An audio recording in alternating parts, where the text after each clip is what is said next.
Hello বন্ধুরা, good morning. চলে এসেছে আজকে আবার অনেক দিন পরে তোমাদের সাথে সকালের ভিডিও নিয়ে। তো তোমরা কেমন আছো? আশা করি তোমরা সবাই খুব ভালো আছো। তোমরা সবাই খুব ভালো থাকো, হ্যাপি থাকো। আর চলে এসেছি অনেক দিন পরে আমি সকালবেলা নতুন একটা খাবার নিয়ে। নতুন না, পুরনোই বলতে পারো, কিন্তু আজকে হচ্ছে অনেক দিন পরে খাবারটা পেয়েছি আমি কিন্তু পছন্দ করি না বেশি, পছন্দ করে ছেলেরা, বরমশাই। তো চলো কী খাচ্ছি সেটা তোমাদের দেখাই।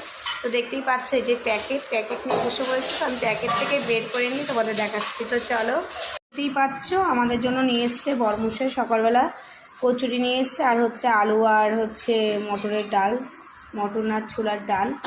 আর এটাই আমরা সকালবেলা এখন খাচ্ছি। আর ছেলে তো খাওয়ার জন্য খুব বায়না করছে, তো ছেলেকে এখন দেবো। তো চলো তোমরাও সবাই সকাল সকাল খেয়ে দে নাও, আর সবাই ভালো থাকো, সুস্থ থাকো। তো চলো টাটা। কে কে খেতে ভালোবাসো, বিশেষ করে কচুরি?